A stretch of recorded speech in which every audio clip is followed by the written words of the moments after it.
The main tool of statistical inference is called hypothesis testing. And this is the main way we make inferences about our population parameters from our sample statistics. We perform a hypothesis test.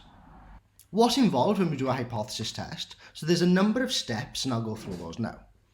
So the first step, we need to state a very precise hypothesis about our parameter. So even though we don't know anything about our parameter yet, we want to ask a very precise question. Usually, is this parameter equal to some value? We call that the null hypothesis. Then we need to state the opposite hypothesis, so that it's not equal to or greater than or so on. And that is called the alternative hypothesis. So either the null hypothesis or the alternative hypothesis is true. We should then state how confident do we want to be in our inference. How confident do we want to be that what our test is going to tell us about the parameter is true. This is usually about 90 to 95%. And what does that mean? That means that 95% of the time that this is performed, we will get the correct answer. And that's very standard. 95% is very standard, but you could choose whatever confidence level you want, as long as you're explicit about that. We then, after asking our question and stating how confident we want to be, we then go and take our sample and go and take our measurement about that parameter. Then, and this is the bit most people think of when they talk about hypothesis testing, but notice it's only one bullet point out of the whole list of things to do. We then perform a statistical inference technique and we get a p-value.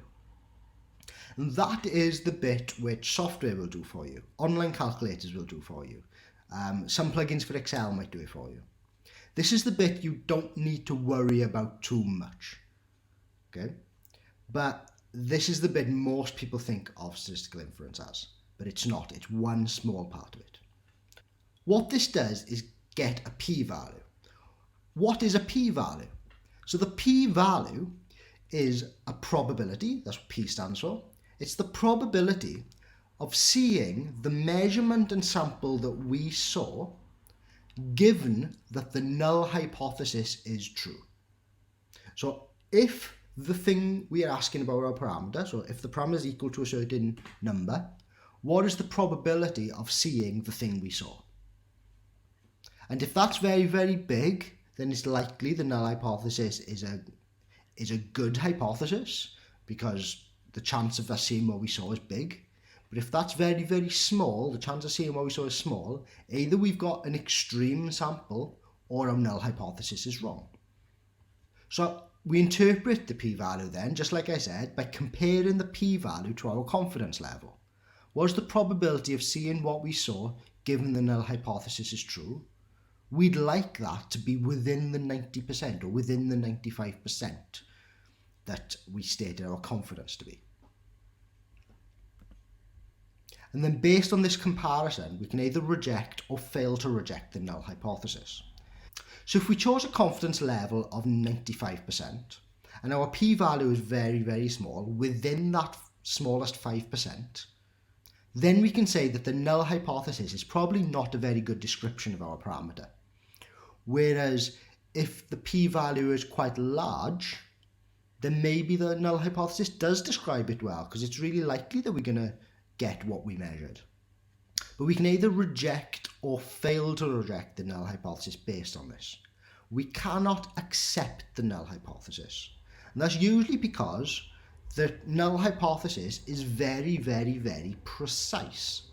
For example, if we're dealing with continuous data and we're saying our parameter is equal to a value, then we've seen the problems with saying a continuous variable is equal to a value before.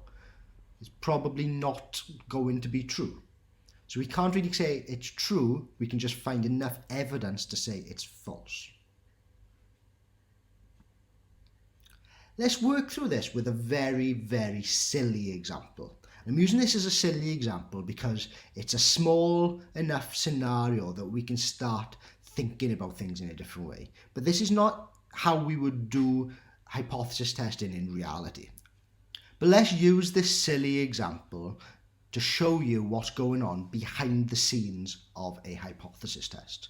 And the reason I want to show you what's going on behind the scenes of a hypothesis test, not because you will be doing this yourself, like I said, software does that for you, but because by understanding what's going on behind the scenes of a hypothesis test, you understand the appropriateness of using it, when to use it, when you shouldn't use it, how far you can push its limits, how you can interpret it in certain ways. Understanding that is really important. So in our silly example, a historian discovers some old diary entries from this explorer, Katerina the Explorer. And in her diary entries, she writes the following: I travelled across the land, endeavouring to measure the 7 most wondrous constructions of our age. Alas, I only reached 4. Their average height, though, was 58.75 metres.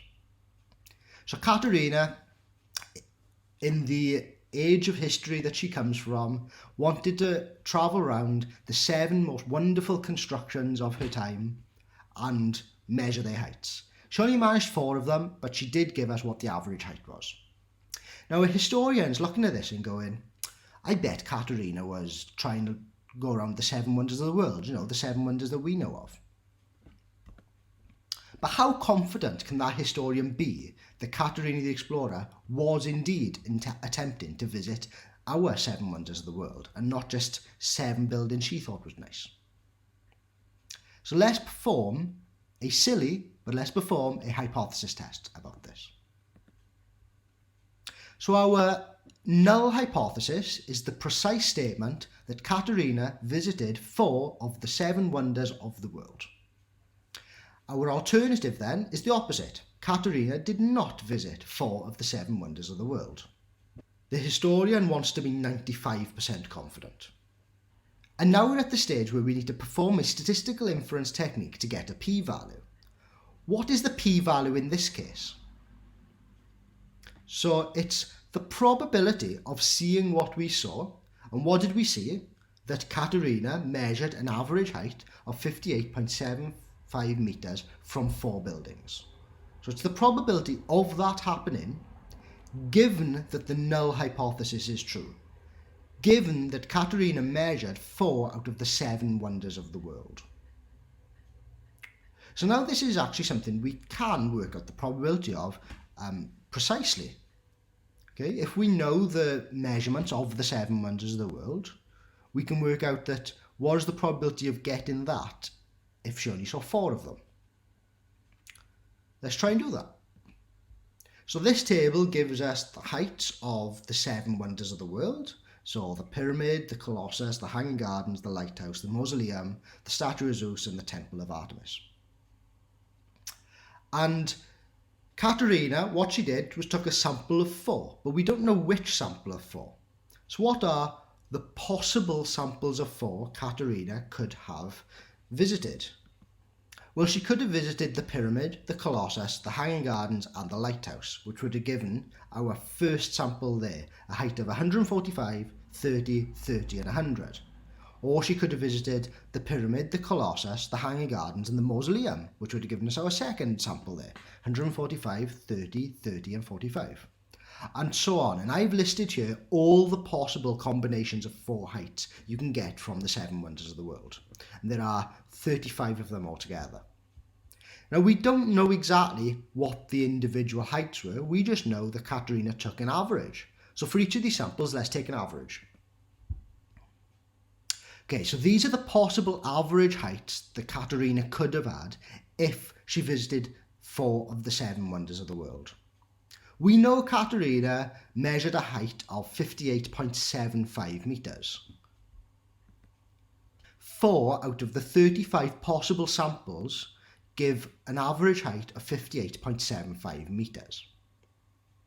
And if all these samples were equally likely to occur, then the probability of getting that statistic, 58.75, given that the null hypothesis is true, is equal to 4 out of 35. And so we get a p-value of 0.1143. about 11%, 11.5%. We said we wanted to be 95% confident. So we compare that to the 5% that's left over. And 11.5% is bigger than 5%, so we cannot reject the null hypothesis. We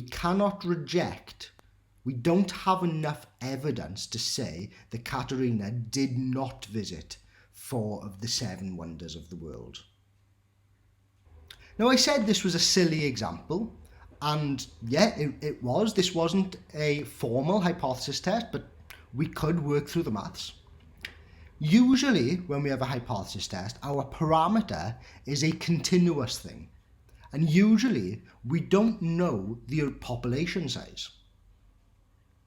So that means we cannot list all the possible samples and find its distribution and look at the probabilities and so on.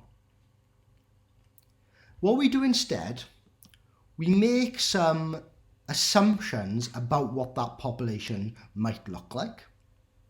And then knowing about that population then and those assumptions, we can know what would that statistic we're measuring look like under HO. What would the probability distribution of it be, the PDF be, if the null hypothesis is true? And we get something like this. And then we take our observed statistic. Where does that lie on that PDF? And what is the probability of finding that observed statistic or more extreme? What is the probability of seeing what we saw or more extreme given that the null hypothesis is true, which is that area under the curve?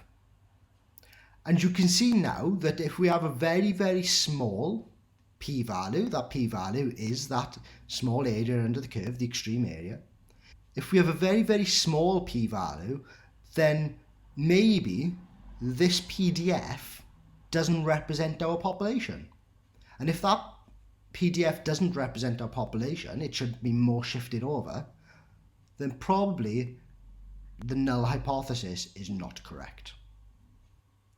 Okay, some notes about what we've talked about.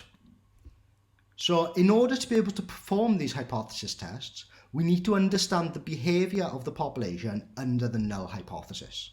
And that might mean making some assumptions.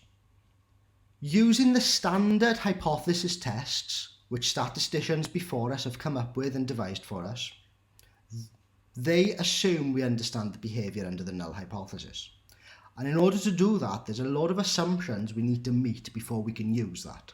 So a lot of them would say, for example, we're assuming that the population is normally distributed. And if the population is normally distributed, then we can use this test, because this test uses the assumption that the population is normally distributed.